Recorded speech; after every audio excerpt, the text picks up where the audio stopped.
আবু সাঈদ মুক্ত, আবু সাঈদ মুক্ত। তো আপনাদের সম্মুখে অত্যন্ত গুরুত্বপূর্ণ বক্তব্য পেশ করবেন গাজীপুরের আহ্বায়ক হোসেন আলী ভাই। গাজীপুরের আহ্বায়ক হোসেন আলী ভাই আমার বাসার আছে।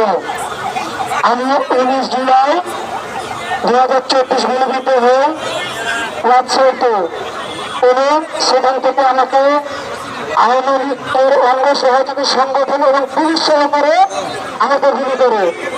30 তারিখে সিচুয়েশনটা এমন ছিল, সেই টাইমে আমি গুলিবিদ্ধ হয়ে তারপর আমাকে হাসপাতালে ভর্তি নিয়েছিল না, এবং আমি 2 দিন গুলিবিদ্ধ অবস্থায় অন্যের বাসায় লুকিয়েছিলাম। 2 দিন পরে আমি রাজশাহী মেডিকেল কলেজ ভর্তি হই, এবং আমার গুলিটা বের করতে সক্ষম হয়নি তারা। আমার মাঝেতে এখনো গুলি আছে, এবং সেখানে পুলিশ আমাদের সব আমাকে প্রতিহত করে।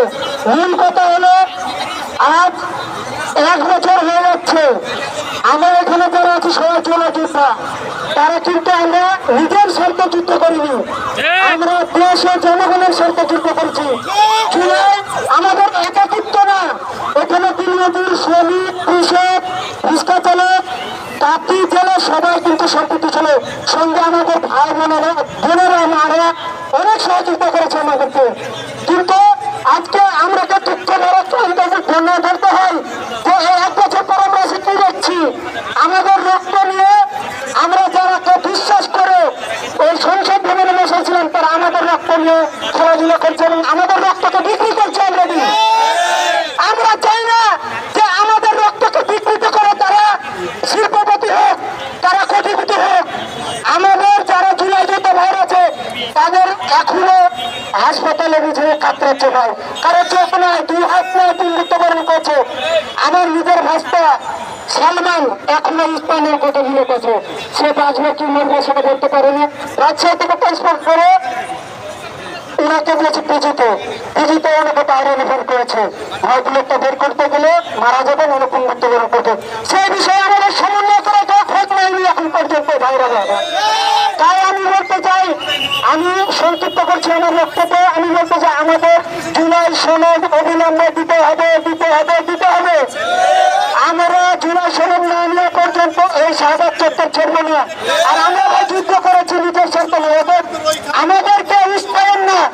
আমরা আবারও যুদ্ধ করতে পারবো আপনাদের, আমরা খালি হাতে যুদ্ধ করছি, আবার খালি হাতে যুদ্ধ করবো আপনাদের বিরুদ্ধে। তাই ডক্টর ইউনূস সাহেবকে আমি বলতে চাই, ডক্টর ইউনূস সাহেব কারা কি বলছে না বলছে, কুইন্টাল কি বলছে আমার দেখার বিষয় নেই। আমি জুলাই যুদ্ধে আমার নাতি পিটি এরা পাবে কুল মানে নেই। আমার জীবনটা আমি চলবো, আমি কিভাবে কি করবো স্যার, আমার কোনো কর্মসংস্থান নাই। আপনি কিভাবে করবেন সেটা আপনাদের পার্সোনাল ইস্যু। আপনাকে আমরা সম্মানিত জায়গায় বসেছি, আপনি আমাদের প্রধান। অতএব আপনার কাছে আকুল আবেদন, আপনি আমাদের যোদ্ধাদের প্রতি খেয়াল রাখবেন এবং জুলাই পত্র অবিলম্বে দিতে হবে। এই বলে আমি আমার সংক্ষিপ্ত বক্তব্য শেষ করছি। আসসালামু আলাইকুম।